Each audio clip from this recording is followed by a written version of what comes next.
남아미타불. 한 2주 지나서 뵀는데 굉장히 시간이 오래 지난 것 같죠. 네. 그동안에 뭐 경북에 거기 큰 산불이 또 나고 또 대통령 탄핵 사건이 또 종결되고 해가지고 뭐 나라에 큰일이 막 있다 보니까 세월이 엄청 빨리 지난 것 같아요. 그것도 산불이 났을 때는 의성의 미타선이라고 이제 그 정각 스님이 연불하시는 스님이 계시거든요. 근데 의성에서 불이 났는데 그 불이 근처까지 온 거예요. 그래 급하게 문자가 오셨더라고요. 좀 연보를 같이 좀 해달라고. 그래갖고 밴드에 이제 같이 연보를 해가지고 다행히 저는 안 탔어요. 근처에서 다 그 진화를 했다 하더라고요.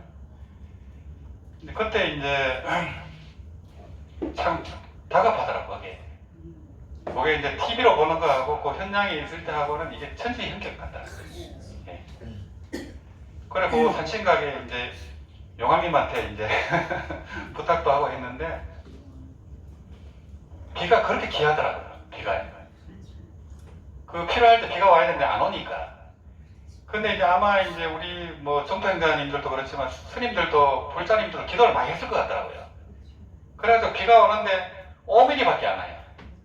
지어 짜듯이 오더라고요. 그래 그런 이제 산불은 이제 개별업이 아니고 공업이다 보니까 이게 쉽게 이게 막기가 쉽지 않다는 거예요. 그리고 고원사 그런 천년 고찰이 또 타고 의상대사님이 세운 저리 타고 또 제 고향이 거기에요. 그 안동 일직면하고 그 단촌면 그 사이에 이제 고향이다 보니까 참 더 안타깝더라고요. 근데 거기 극락전에 이제 연몰하시는 노스님이 계세요. 항상 무량수용 독경하고 연몰하시는 스님도 계시고 한데 극락전도 타지 않았나 이 생각이 들더라고요. 대웅전은 안 탔는데 그 산 밑에 있는 정각들은 탄 것 같아요. 그리고 제일 귀중한 그 보물 누각이 타버렸어요. 그거는 뭐 짓기도 힘들 거예요. 2층으로 된 건데 짓기도 힘들고 그런 귀한 게 그냥 다 타버렸어요.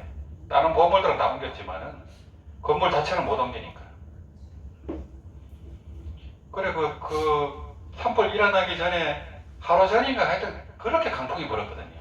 그 강풍이 그렇게 부는데 그렇게 바람이 시게 부는 걸 본 적이 없어요. 막 소나무가 막 부러져요. 소나무도 부러지고 이거 뭐 무슨 일인가 했는데 그렇게 산불이 나버리고 워낙 강풍이다 보니까 이 막 소나무 가지가 100m 이상씩 날아가요. 100m 이상 날아가서 번지는 거예요. 막을 도리가 없습니다. 예. 뻔히 보고도 못 막는다 하더라고요. 그 소나무 자체가 이제 송진이 있어가지고 안 꺼져요, 불이. 불도 안 꺼지고 그냥 막 너무 잘 타니까 이제 그런 또 일이 있었고 하여튼 뭐 다들 열심히 또 기도해서 그런지 이제 5mm, 10mm 와가지고 이제 불은 이제 그나마 또 잡혔고 거기 용도사는 이틀째, 3일째부터 막 연기가 자욱해요. 그걸 겁이 나더라고요. 그전엔 이틀 동안은 연기가 없었는데 3일째부터 4일째부터는 연기가 자욱해요. 그러니까 막 이게 겁이 나잖아요. 바람만 바뀌면 위험한데요. 바람이 동서쪽으로 계속 불어가지고 이제 다행히 또 보석사도 그렇고 보석사가 어떻게 보면 정토성의 본찰이나 마찬가지거든요. 아미타 대불이 계시고 무량수전이 있기 때문에 다행히 그나마 불행중 다행히 또 이제 이 안동에서 영주로 넘어오진 않았어요. 영주로 넘어왔으면 뭐 보석사도 그냥 바로 타죠. 용도사는 더 잘 타죠. 바로 붙어 있어갖고 나무 사이에. 그러면서 또 미얀마에 지진이 났잖아요. 7도 강진이 일어났는데 1000km 떨어진 태국에서 피해를 많이 봤어요. 이게. 그러다 보니까 뭐 아파트 30층 짓던 게 그대로 무너졌잖아요. 한 100명이 죽었고 미얀마도 그냥 그 파고다 탑들이 다 무너졌어요. 어마어마하게 무너졌습니다. 그래갖고 뭐 한 10,000명 정도 죽은 것 같아요. 공식 발표는 적지만 그보다 훨씬 더 많이 피해가 있었어요. 근데 미얀마 그 유명한 파고다 그 바위 위에 벼랑에 걸쳐진 그 파고다가 있거든요. 그건 안 넘어지더라고. 그래도 다른 건 다 넘어지고 하는데, 그래서 이제 그런 걸 볼 때 불장님들 신심이 떨어질 것 같더라고요. 이런 큰 이제 재앙인데 이제 큰 절이 타버리고 뭐 미얀마도 그렇고 태국도 불교 국가인데 이게 절이 다 무너져 버리고 막 그러니까 신심이 그냥 아이고 그러면 뭐 불법에 영험이 없나 이 의식이 들 거 아니에요. 그런 생각이 많이 들더라고요. 예. 근데 이제 이게 뭐 그 신라 때 그 항정사 구청 석탑도 구청 목탑도 그렇지만은 그걸 세워가지고 그 작은 신라가 삼국을 통일하고 당나라를 이겼잖아요. 그런 공덕은 또 있거든요. 위신력이 있는데 고려 시대 때 탔어요. 그게 몽고가 내려와서 불태워버렸잖아요. 그 정도 유효 기간이 있는 것 같아요. 그런 이제 대탑도 그렇고 그런 위신력도 그렇고 고원사 같은 그런 대철도 그 기간이 있는 것 같아요. 그래서 부처님도 보면은 부처님 그 부인하고 뭐 이모하고 이렇게 비구니 스님들이 생길 때 그 여성 수행자가 들어오면은 불법이 500년이 단축된다 하잖아요. 그래서 이제 부처님이 이제 처음에는 거절했거든요. 근데 부처님 뭐 키워준 이모가 자꾸 얘기하고 하니까 뭐 어쩔 수 없이 그래 됐잖아요. 불법도 유효기간이 있는 것 같아요. 그래서 지금은 이제 뭐 거의 북방불교에서는 3000년이 넘었죠. 이미 말법 시대로 돌아왔고 1만 년 동안 말법 시대가 이어져 가지고 지금 3000년 이후부터는 연불 아니면 이게 고시할 방법이 없대요. 거의 지금 불법이 지금 쇠퇴해 가지고 불교 사찰이 10년 동안 30%가 줄었대요. 불교 종단회비의 통계가 나왔습니다. 절이 30개가 없어진 거예요. 근데 실제 아마 신도수로 따지면 50% 이상 줄었을 거예요. 그 정도로 이제 이렇게 불교도 그렇고 교회도 그렇고 이제 이 그런 종교 자체가 지금 이제 해체가 되고 뭐 그냥 깨달음이 다 그냥 유튜브를 통해서 그냥 그런 정보가 다 오픈돼 버렸잖아요. 오픈돼 버리니까 그 법문을 듣고 하다 보니까 절이 안 가게 되는 거예요. 교회도 마찬가지입니다. 더구나 코로나가 터졌죠. 코로나 이후에 지금 계속 경기도 안 좋은데 산불 나고 또 대통령 탄핵 사건도 있고 막 이게 막 점입 가격입니다. 그래 뭐 상가도 거의 텅텅 비고 지금 뭐 사업하시는 분들은 정말 힘들거든요. 그래서 지금 뭐 러시아 전쟁도 그렇고 이스라엘도 그렇지만은 이게 이제 우리 중생이 지은 업을 받고 있는 거잖아요. 받고 있는 거기 때문에 이게 회피하기가 힘들어요. 물론 이제 뭐 그런 재앙이 일어났을 때 간절하게 기도하는 분들은 또 살아나잖아요. 그죠? 살아납니다. 그래서 뭐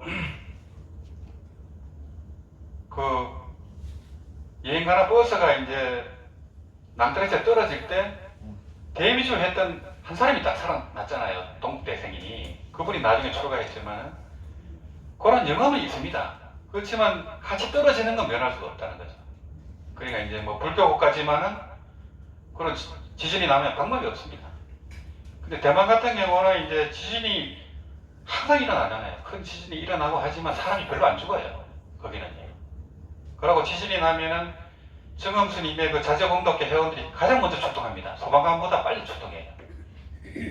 그러니까 이제 그 스님들이 항상 그런 재난에 대해서 기도를 하고 또 그런 구제를 하고 하기 때문에 대만에는 지진이 그렇게 많이 나도 별로 안 죽습니다. 또 연보를 하잖아요. 많은 불자님들이 거의 뭐 국민의 대다수가 아미타바라니까요. 그래야 대만이 이제 그렇게 저거 한 거고 일본도 뭐 불교국가지만서도 지진이 많이 일어나고 그래서 뭐 일본 같은 경우도 7월 달에 그 대지진이 일어난다고 지금 뭐 다 그렇게 걱정을 하고 있잖아요. 지금. 그게 일어나면 일본하고 뭐 제주도, 필리핀까지 전부 영향을 받는다. 그 정도로 큰 이제 지진이 우려가 되고 있고 그게 일어나면 아마 뭐 남해안이라든지 부산이라든지 이런 데는 좀 영향이 있을 거예요. 그래서 미리 대비를 해야 된다는 거죠. 세계 자체가 지금 뭐 요동을 치고, 을사년이 원래 을사년 때문에 을신년스럽다 이런 말이 나왔다고 할 정도로 안 좋은 해거든요. 을사오적도 있었고. 그래 올해는 이제 어느 정도 우리나라는 그래도 그나마 비교적 잘 넘어간 게 아닌가 이 생각이 들어요. 그렇게 큰 산불이 났지만은 한 20여 명 정도만 이렇게 사상자가 났고, 그런 이제 액땜이라 하잖아요. 이 뭐 부처님이 계실 당시도 부처님 석가족이 7만 명이 죽었어요. 싸그리 죽었습니다. 그럼 거기서 도망간 사람들이 지금 인도에 남아가지고 샤카족 그 성을 쓰고 있습니다. 살아남은 사람들이. 근데 부처님 당시도 석가족이 멸망당할 때 3번을 막잖아요. 그런데 3번 이상 못 막아줘요. 공업이니까. 어쩔 수가 없습니다. 그 부처님 이제 당신도 이제 길에서 태어나고 길에서 돌아가시고, 그래 아파가고 병으로 돌아가셨잖아요. 춘다가 준 공약을 드시고, 버섯이라는 설도 있고 돼지고기라는 설도 있어요. 춘다의 그 공약을 드시고 이제 이질이 걸려서 엄청나게 쇠약해서 돌아가셨어요. 누워가지고. 그러니까 그 제자들이 보기 어때요? 3계 대도사하고 인천의 스승이 저렇게 병에 걸려갖고 누워가지고 저런 그 모습을 볼 때 어때요? 신심이 떨어지겠어요? 그래 됩니다. 또 이제 부처님이 아프실 때도 있었어요. 아프니까 이제 아난존자가 이제 부처님을 위해서 우유를 이렇게 이제 빌려간 적이 있거든요.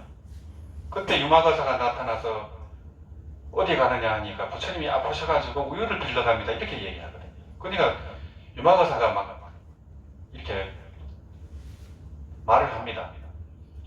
아이고 3계 대소사이신 그런 이 부처님이 아프다고 사람들한테 얘기하면 어떡하냐고. 부처님은 아픈 적도 없고 나고 죽음도 없는데 무슨 병이 있겠냐고. 그런 말 하면 큰일 난다고. 이렇게 다 이러거든요. 근데 부처님 없이는 나고 죽음이 없습니다. 부처님의 법시는 나고 죽음이 없고, 그 부처님의 보시는 지금도 영축산에서 법문을 설하고 있다고 하잖아요. 천태시작 스님이 법화산매에서 그걸 보신 거예요. 보신 분은 죽지 않습니다. 근데 이제 응하신으로 온 하신분은 병이 든 걸로 보이는 거예요. 부처님과 똑같이 아파갖고 그냥 힘이 하도 없고 그냥 그렇게 돌아가시잖아요. 그렇지만 이제 천신들이 와서 이제 예배도 하고 다 합니다. 그래, 그럼 부처님이 안 돌아가시면 좋겠지만은 왜 돌아가시냐니까 부처님이 돌아가셔야 법이 귀한 줄 안다는 거예요. 또 이 재행이 무상한 그걸 보여주시는 겁니다. 재행이 무상하고 일체계고 모든 것이 고통인 걸 보여주는 거예요. 이게 이제 그 지진이라든지 산불이라든지 이게 그걸 통해서 재행무상 일체계고 또 제법무와 이 나라고 할 것이 없다. 우리가 에고식으로 사니까 고통이거든요. 이게 에고식으로 사니까 일체계고거든요. 이 뭔가 생각을 나로 하다 보니까 고통인데, 뭔가 생각이 아닌 대야 진화로 살아버리면 이제 일반경에 나오는 대야 진화로 살아버리면 상나가정이에요. 이게. 그래서 이제 그런 상법인이 있지만은 상나가정으로 가기 위한 저겁니다. 이게 우리가 가정이고, 그런 이제 재앙이라든지 또 살아가면서 사람 관계, 또 물질 관계, 또 일, 어려운 일이 많잖아요. 그게 전부 다 그 의식의 진화를 위해서 나타난 공복거리입니다. 전부가. 전부 공복거리. 그래서 이제 부처님도 그렇고 보면은 뭐 옛날 대조사 스님들도, 그래 대종고 스님도 유배를 가서 그 가나스님 다 서장이 성립되거든요. 감산대사님도 마찬가지고 유배당에 가가지고 유불선에 그 많은 거를 다 불교로 다 해설하거든요. 그 많은 저서들이 나오고 이런 거기 때문에 우리 눈에 그냥 좋다 나쁘다 보이는 거지 사실은 좋다 나쁜 게 없다는 거예요. 근데 이제 이런 재앙이라든지 이게 일어날 때 전부를 한성으로 봐요. 한성으로 보고 꿈으로 보고 그렇게 보면 됩니다. 그래서 이제 요게 이제 우리가 보고 듣는 게 전부 환상이고 꿈이고 연극이고 영화인데 드라마인데 부처님 같은 경우는 제작자면서 감독이지만은 여기 영화 속에 들어왔잖아요. 3000년 전에 네팔에서 태어났잖아요. 그러면 요 영화 스토리 따라줘야 돼요. 부처님 돌아가셔야 돼요. 영화 속에 들어왔기 때문에. 그렇게 보셔야 되지 불법에 영험이 없다 이렇게 보면 안 돼요. 왜 그러냐 하면은 일체법이 개시 불법이라 했잖아요. 그 명령에. 불법 아닌 게 없어요. 우리가 보고 듣는 게 전부 불법입니다. 그걸 통해서 우리가 이제 공부를 하는 거죠. 경계 속에서 우리가 공부를 하는 거고 또 공부가 되면 될수록 마장은 커져요. 이게 좀 이제 됐겠거니 하면 더 큰 게 오거든요. 한도 끝도 없어요. 이게. 그래 그 부처님께서도 그래 말년에 법화경 설하실 때 절반의 성단이 떠나버리잖아요. 부처님 말 안 듣고 부처님이 노망이 들었나 하면 나가버리잖아요. 그게 이제 사바세계입니다. 그런 대단한 그런 제자들조차 그런데 뭐 말법 시대에 말할 것도 없죠. 그래서 그 참 생각이 여러 가지 생각이 많이 나더라고요. 요 산불을 겪고 또 대통령 탄핵을 보면서 지금은 뭐 에너지가 없어요. 대통령도 그냥 뭐 감옥 가야 됩니다. 그런 시대가 됐기 때문에 하여튼 모든 게 이제 우리가 마주하는 경계가 공업이든 개별업이든 전부 내가 지은 거 받는 겁니다. 그게 이제 달마대사가 말한 보원행입니다. 내가 지은 걸 갚는 거예요. 그러고 또 인연법에 의해서 이제 다 나타난 거거든요. 이게 그 인연법이라 알고 또 칭법행 진리에 따라서 또 행을 하고 또 항상 뭘 할 때 구하는 마음 없이 해야 됩니다. 조건 없이. 구하는 마음 없이 하면 고통이 덜해요. 뭐 뭘 하든 남한테 뭘 주든지 무슨 일을 하든지 뭐 구하는 마음이 있으면 반드시 고통이 오거든요. 그래서 이제 항상 무소고행을 하라 하고 보원행, 수연행, 칭법행, 무소구행 이게 이제 달마대사가 말한 이입과 사행이라 할 때 사행입니다. 실천행입니다. 여기에요. 이입은 깨닫는 거고 깨달아도 사행을 해야 됩니다. 끝나는 게 아니고 깨달음은 시작이에요. 깨달음은 시작에 불과하고 그때부터 버린 공부고 이제 이입, 사행, 행입을 해야 됩니다. 그게 불행수행이고 이 닦는 바 없이 닦는 거예요. 무소직수라 하거든요. 깨친 다음에는 무소직수예요. 뭘 해도 하는 바가 없어요. 왜냐하면 무아무심으로 하니까 뭐 해도 하는 바가 없죠. 다 무위법을 하니까요. 그래서 이제 우리가 이런 이제 경계를 저거 할 때 하여튼 정신이 바짝 나죠. 바로 옆에서 그런 일이 큰 일이 일어나면 정신이 바짝 납니다. 비상사태거든요. TV로 보는 거랑 좀 다릅니다. 막 연기가 싹하고 막 냄새가 나는데 이쪽으로 바로 닥칠 것 같잖아요. 그러면 뭐 방법이 없어요. 그래 이 사바세계 자체가 진짜 불타는 집이구나. 그 실감이 나타나니까요. 핫택입니다. 핫택. 한순간에 그냥 뭐 우리나라는 워낙 나무가 많이 우거져 있기 때문에 불만 나면은 뭐 방법이 없어요. 그래 하여튼 요 을사년을 이제 잘 넘기고 또 하면은 또 좋은 시절이 오거든요. 지금 막 세계 자체가 요동을 치고 트럼프 대통령이 간세를 때려가지고 전 세계가 지금 난리가 났는데 지금 이게 비상시국입니다. 경제적으로도. 그래 트럼프가 자기 나라 외에는 전부 적으로 생각을 하고 하니까 반작용이 들어오잖아요. 그럼 미국도 위태롭습니다. 물가가 뛰기 때문에. 미국도 지금 위태위태해요. 빚이 말도 못하게 많아요. 빚이. 미국이. 그 빚을 해결하려고 지금 막 간세를 때리고 여러 가지 명안을 찾거든요. 그러면 세계 경제 전부가 이제 영향을 받기 때문에 하여튼 뭐 러시아 우크라이나 전쟁 그게 아마 5월 전에는 아마 조금 정전이 되지 않을까 싶은데 그때부터는 좀 나아지지 않을까 싶어요. 이제 그런 이제 가족이고 위태로운 시기이기 때문에 더 이제 연구를 많이 해서 어떤 뭐 가족도 그렇지만은 국태민안 그런 생각을 많이 해야 되지 않나 이런 생각이 들더라고요. 그래서 이제 같이 모였을 때는 또 독견도 하고 연구는 뭐 개인적으로 다 잘하시니까 그래서 요번 시간은 요 철호선사 법어 55번째입니다.